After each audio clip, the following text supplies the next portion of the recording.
I've spent 60 years searching for peace. I've sailed the oceans, built a family, and lived a good life. But some wounds never truly close. They just scab over, waiting for the right moment to tear open again. The worst wounds aren't left by claws or teeth. They're left by voices. They are the marks of a horror that knew exactly what I had lost and exactly how to use it.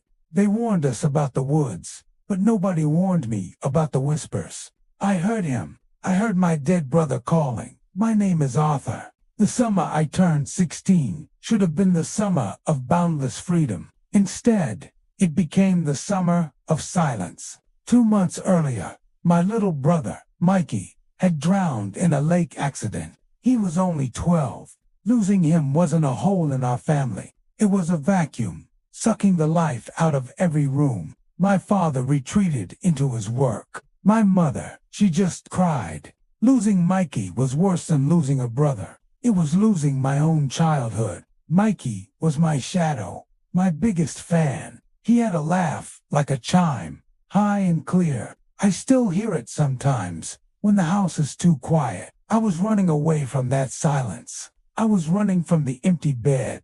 My scout troop, Troop 41 of Richmond, was my parents' desperate solution. 2 weeks of rugged life, hard work, and male camaraderie. They hoped it would make a man out of me. The camp was called Eagle's Peak, deep in the Appalachian foothills of North Carolina. It was a place of endless green, dense pine trees, granite streams, and the smell of campfire smoke and damp earth.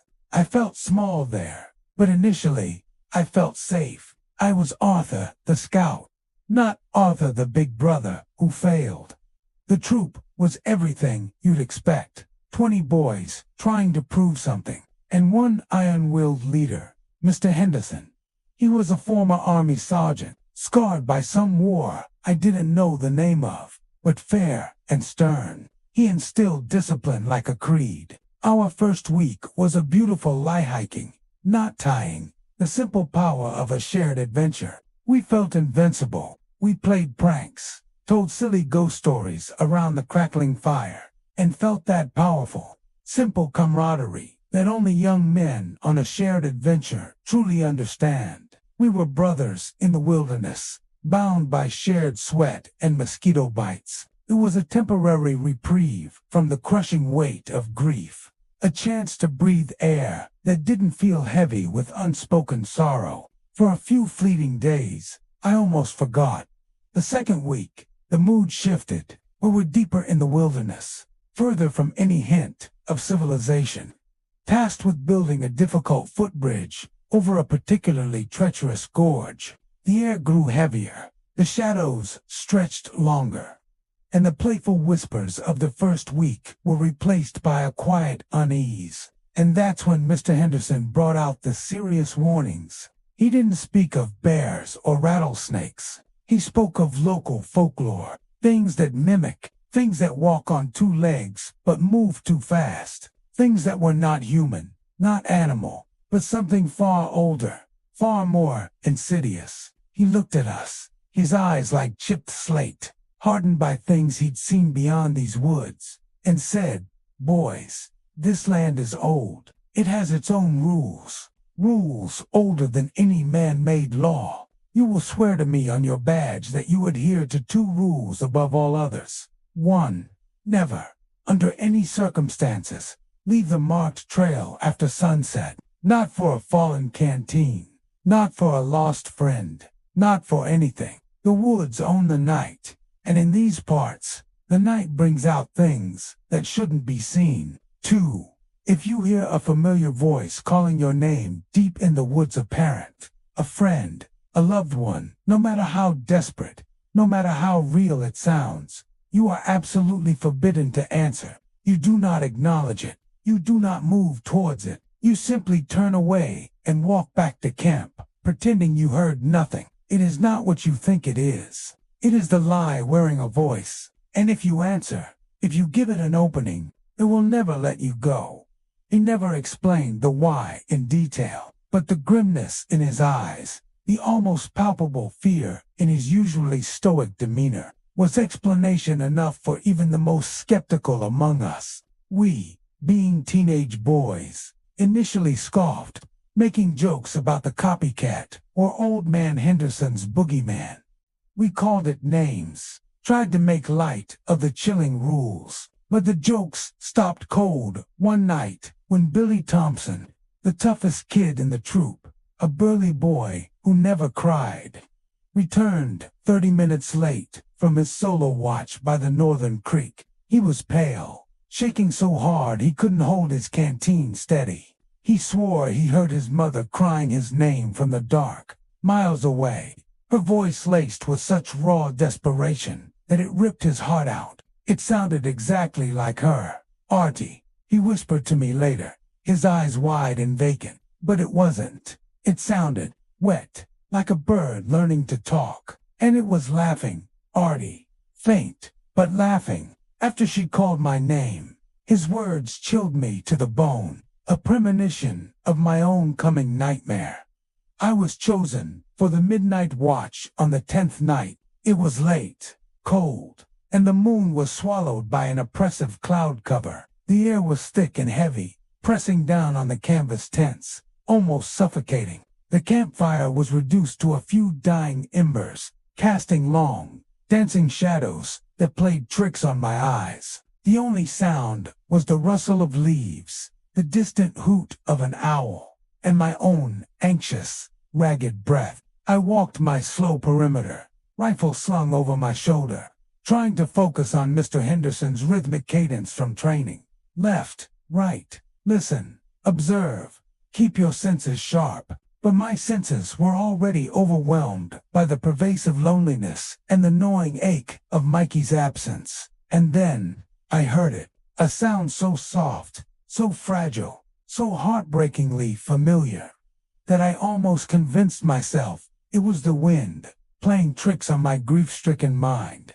It was a faint, choked sob, a sound of a young boy, deep in the pines, crying uncontrollably. It took me a full minute of agonizing introspection, of my heart seizing in my chest, to place the sound. But when I did, the blood turned to ice in my veins, thick and heavy. It was Mikey. It was the specific, choked, wet, agonizing cry Mikey made the night he realized he couldn't swim back to shore. The sound of desperation, the sound of fear, the sound of his last moments. It broke every barrier I had built since his funeral. Every wall of logic, every defense against the pain, crumbled in an instant. My logical mind, the one honed by city life and Mr. Henderson's warnings, screamed, "No, it's the copycat. It's the thing Mr. Henderson told us about." But my heart, the wounded, desperate part of me that still saw his empty bed,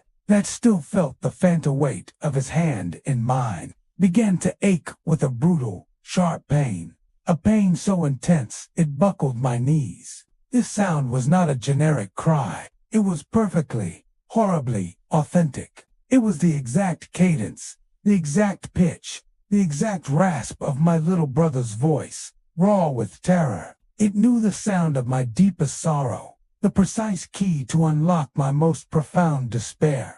The voice called out, not my name, but the nickname only I ever used for him, a sacred word, shared only between us brothers. "Artie, Artie, I'm scared. I can't get out of the water." And then, a coughing sound, the very sound he made, trying to breathe, struggling against the waves, fighting for his life. The sound was so flawless, so tied to my trauma, to the endless loop of guilt that played in my mind, that I was utterly convinced I was hallucinating. This couldn't be happening. My mind was breaking, but the creature wasn't done. The voice, still wet and fragile, changed its plea, becoming more manipulative, more insidious. "Artie, I'm cold. It's dark. They won't let me come home." The "they," that one word, added a layer of malicious complexity. It was using my grief, but dressing it up in a lie about something else, holding him captive, something preventing him from returning to me. It wasn't just mirroring my pain, it was amplifying it, perverting it. It was attacking the very core of my failure as a big brother, twisting it into a new, fresh horror. It knew my guilt, and it weaponized it. I took 2 steps towards the darkness, towards the source of that unbearable sound. My body moved without my consent, propelled by an ancient, primal need to protect my brother, to undo the tragedy. I had the rifle, I had the training, but I wanted to see him. I wanted to tell him I was sorry. I wanted to save him this time. I was halfway off the marked perimeter, my feet already sinking into the untouched wilderness beyond the safe zone, when a sudden, cold gust of wind, smelling faintly of damp earth and something acrid, swept through the trees. It was then that a flash of Mr. Henderson's grim, warning face, his voice echoing in my mind, cut through the fog of my grief. Never answer a voice that calls your name. Never take that first step.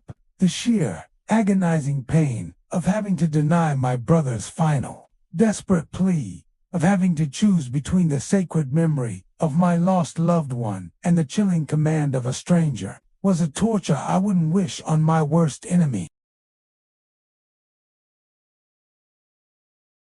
I froze. I stood there, trembling uncontrollably, tears streaming down my face, mixing with the cold sweat that drenched my skin. I was fighting the most intense battle of my life, the battle against my own heart, against the deepest, most primal human instinct to help a loved one in distress. I raised a rifle, my hand shaking so violently I almost dropped it, pointed it blindly at the source of the sound, and whispered, "Go away." My voice was a raw, choked croak, barely audible above the pounding of my heart. The crying stopped immediately. The abrupt cessation of that heartbreaking sound was more terrifying than the sound itself. It was the silence of something that had deliberately, consciously, stopped a performance. It was the silence of pure, cold intelligence. The creature knew I was onto it. It knew its carefully constructed mask had cracked. I heard a new sound then. It wasn't a call. It was a movement, a slow, heavy shuffle coming from a thicket just 20 feet away, but from the opposite direction of where the voice had been. It wasn't trying to hide its movement anymore. It was advertising it. It was letting me know it was there. It was challenging me. I heard a low, wet, guttural, chocolat, horrifying sound, layered, almost like multiple voices enjoying a grotesque joke at my expense. It sounded like a perversion of laughter, a mockery of joy itself. I spun around, flashlight raised, beam cutting through the oppressive darkness, and for a second, just a flashing, blinding second, that burned itself into the back of my eyelid's eye. Saw it, perched on a high ridge of rock, silhouetted against a weak, obscured moonlight, was a creature. It was tall, impossibly gaunt, with limbs that seemed too long and too thin to support its weight. Yet it moved with a disturbing, jerky speed, a movement that defied the physics of flesh and bone. It wasn't fully human, but it wasn't fully animal either. It was an aberration, a nightmare made flesh. Its head was wrong, elongated, wolf-like in some aspects, but with a horrifyingly human skull structure. Its snout too long, its jaw too wide, a grotesque parody of familiar forms. It was hunched over, covered in patchy, dark fur that looked matted and diseased, clinging to its emaciated frame. But the worst part were the eyes, two immense, round, sickly yellow globes that reflected my flashlight back at me, shining with an unnatural, pulsating light. They were filled with nothing but cold, ancient malice, a hunger that transcended physical need. They were the eyes of something that understood the deepest workings of sorrow and reveled in it. It then did something that defied all logic and nature. It slowly stood up, balancing precariously on 2 impossibly long, backward-bending legs, stretching its height to easily 9 or 10 feet, and it let out a sound, not a whisper, not a scream, but a distorted, terrifying laughter. It sounded like several voices, a woman, a child, a man, all eerily familiar, yet utterly wrong, all laughing in unison, layered and broken, mocking my fear, mocking my failure, mocking my profound, agonizing grief. I knew then, it wasn't trying to trick me anymore. It was mocking me. It had found me, and it intended to break me. The cedar pouch, the small, unassuming gift my grandmother had given me so many years ago, in a blind, primal panic, a final, desperate instinct for survival. I fumbled with the clasp, pulling out the small, dry, aromatic leaves. I threw a handful towards the creature, not knowing what else to do, muttering the only prayer I could remember from childhood, a jumble of half-forgotten words. The laughter shattered, the yellow eyes snapped shut, contracting into slits of pure fury. The creature recoiled with a sudden, impossible speed, as if struck by lightning. It tumbled down the ridge, a horrifying, brittle sound of bone against rock and dry earth. The laughter was replaced by a guttural, furious, hissing, spitting sound, a sound of pure, concentrated rage, but also pain. The cedar, the ancient protection, the wisdom of my ancestors I had so foolishly dismissed, had worked. I knew I had only seconds. My legs, which had been paralyzed by terror moments before, suddenly surged with adrenaline. I dropped the rifle. It was useless anyway and ran. I ran back to the camp, not along the trail, but through the dense, unforgiving brush, my clothes tearing, my skin scraping raw against the rocks and low-hanging branches. I ran and screamed, a raw, primal shriek that tore through the night, until Mr. Henderson and the other scouts stumbled out of their tents, groggy and confused by my hysteria. They found me collapsed by the dying fire, bleeding, trembling, and weeping uncontrollably. They never saw the thing. They didn't need to. Mr. Henderson, seeing my shattered state, didn't ask questions about what I saw. He didn't scoff or try to rationalize my terror. He simply called the camp director and had us all evacuated at dawn, cutting our camp out short. But before we left, he and two older scouts went back for my rifle. They found the clearing. They found the pine where the laughter had started, but the rifle was gone from where I'd dropped it. They searched for an hour, combing the area around the ridge. Nothing.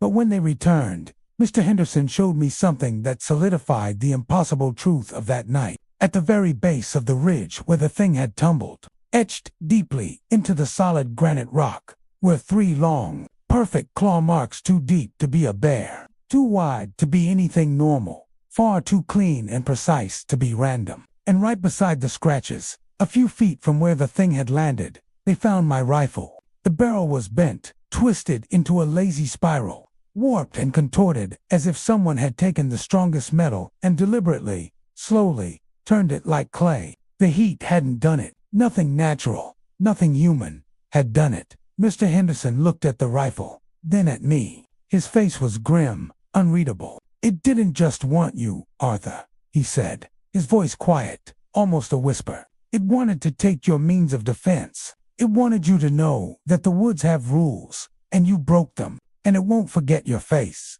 His words were a prophecy. Before we were loaded onto the bus, his face still grave, Mr. Henderson pulled me aside, away from the other boys. He didn't talk about the myth explicitly. He just looked me in the eye, his gaze intense, piercing through my fear. "You answered the call, didn't you, son?" I just nodded, silent tears rolling down my dirty cheeks, unable to speak, unable to lie. "You didn't answer with your voice, Arthur. You answered with your feet. You answered with your heart. The moment you took the first step off the trail, driven by that voice, you gave it permission. It knows what you lost. Now, it knows your pain. That's its power. That's what it feeds on." He gave me a final, chilling warning that would guide the rest of my life. Never, ever return to these woods. And if you ever hear a sound like Mikey's voice again, no matter where you are, you must cover your ears and sing the loudest, most joyful song you know. You must drown out the lie with genuine human joy. It despises that. It despises pure, unadulterated joy.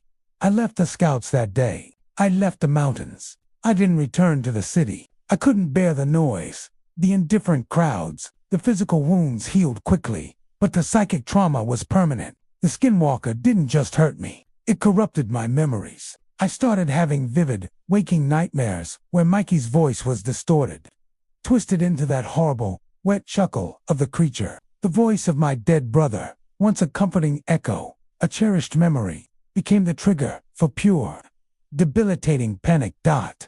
My greatest fear came true. The creature had stolen the final, pure memory of my brother. It replaced the sound of his real laugh, his real voice, in my mind, with that distorted, wet imitation, that mocking laughter. I couldn't remember what Mikey's genuine laugh sounded like anymore. No matter how hard I tried to conjure it, all I had was the Skinwalker's cruel parody, an echo of malice. It had murdered my memory, erased the sacred sound of my own flesh and blood. It was a psychological castration. That's the deeper kind of murder it committed. I moved away, far to the west coast, seeking distance, seeking oblivion. I built a life, a family. I became a man, a good father, a loving husband. But the fear remained, a cold, silent sentinel in the back of my mind. My children were raised with a strict, unspoken rule that they learned through my own quiet terror. Never, ever mention Mikey's name near an open window after dark. They learned my silence. They learned my fear. When I would tell them bedtime stories, I would always sing the loudest, most joyous songs I knew afterwards, following Mr. Henderson's forgotten advice, trying to drown out the memory of that creature, trying to cleanse the air of its insidious influence. I am old now, and the physical fear has faded into a deep, cold ache of trauma, a constant companion that never truly leaves. But the psychological war never ended. I learned that the Skinwalker doesn't always kill your body. Sometimes it kills your faith in the human voice, your faith in the sanctity of your own grief. It weaponizes your love. That's its ultimate power, its most cruel victory. I never told anyone the full truth until today. Not my wife, not my children. The shame of being tricked, the sheer paralyzing terror of seeing the true face of malice. It was too much to articulate, too much to burden anyone else with. But I am telling you now because I am tired of carrying this silence. I am tired of hearing the echoes. I am tired of fighting this battle alone. I learned two things that night in the Appalachians. First, the most dangerous thing in the world is a lie that sounds exactly like the truth. A mimicry so perfect it bypasses all logic and goes straight for the heart. Second, sometimes the greatest act of love is to deny the one you miss the most, to turn away from the voice that calls out their name, knowing that it's a perversion, a trap dot. So, if you ever find yourself alone in the quiet, unforgiving places of the world, in the deep woods or in the empty desert, and you hear a voice calling your name, a voice that sounds familiar, a voice you trust, a voice that you know you will never hear again in this life, never answer it. Never let it know you've heard it. Never take that first step towards the sound, because if you do, that sound you hear might not be your lost loved one. It might just be something wearing their voice, waiting to mock your most sacred pain, waiting to join its laughter to the whispers in your own dreams. And once those whispers find their way into your mind, they never truly leave. Be safe. But most of all, be quiet.